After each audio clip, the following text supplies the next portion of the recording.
Tim, if the Demons activated a pick, and if so, which one in respect of Jack Viney?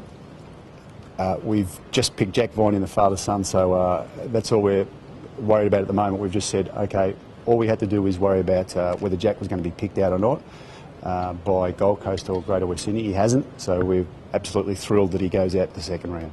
It is a brilliant result for the club, isn't it? Yes, it is. We're really pleased. Obviously, we've had Jack in our system for the last 12 months, but not knowing whether he's going to be your player or not because of the way the bidding system works was always a bit of an anxiety. But now that we've got him, we're really pleased, really are. How tough was it for Todd during the week, especially when it seemed like Gold Coast were entering the fray? Extremely tough, given that Todd's been in this position only a relatively short period of time himself, and obviously having his son involved in a deal is always going to be fraught with danger.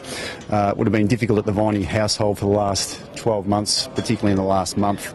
But to have it done now is a real bonus for the club. We think it sets ourselves up well down the track. Would pick 3? When it come down to it, on the day we would say yes, we rated Jack at that pick at least, and there's other clubs who would have rated him there or higher as well. So we're just really thrilled with the result. Is there a side deal with the Gold Coast in respect to this particular deal? We have to make sure that we just use our pick for the Jack as best we could. Sorry, how am I phrasing that? We're saying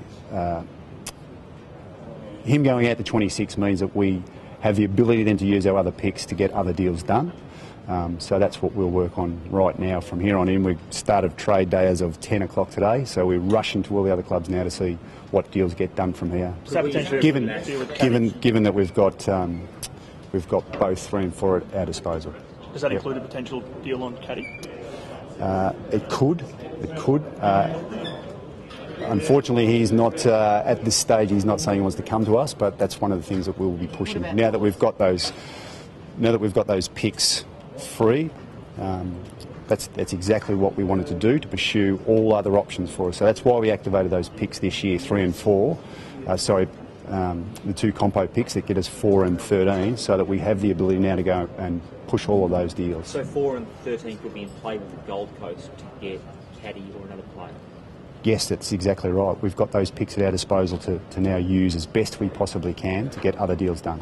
And how confident then are you on Chris Dawes with those picks? Optimistic, yes. So we're going to be pushing that as best we possibly can. As you know, it's been documented that we've been in play for someone like Chris Dawes, and that's true. So we've just got to push now ahead with those picks. What about Sharrod? He's obviously nominated West Coast, but we understand that Melbourne's made a pretty bold play for him. Are you confident that he's still a possibility? Once again, optimistic and positive. We had to go through this last year with the Mitch Clark scenario, so we're thinking that we've got 2 weeks in trade week to try and use these picks to our advantage, and that's part of it. We're interested in those players. Are you worried why some players don't want to come to your football club? There are players who do want to come to our club as well. Obviously, I can't name who they are, but we've got Shannon Burns already. But it's obvious, players, if they're going to change clubs, there's a couple of considerations, whether it's ladder position or money or future opportunities at that club. There's a whole host of reasons that go into it. So we just promote ourselves as a club and try and pitch that to the prospective players. Just on the latest on Jarrod Rivers?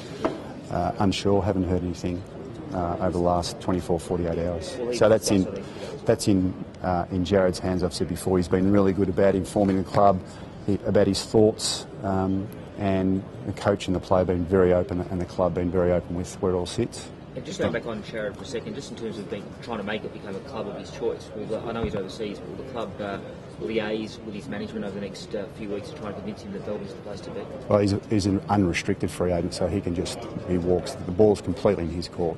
Last one. One on Jack. How did he find out? I haven't spoken to him yet. It was only 4 minutes ago that we called out his name, so Todd and Mark will obviously be in contact with him pronto. Last one. Sorry. Yep. Yeah, the whole program this year was based around Jack getting prepared to play round 1 next year, and so we think that's a real possibility. Thank you very much.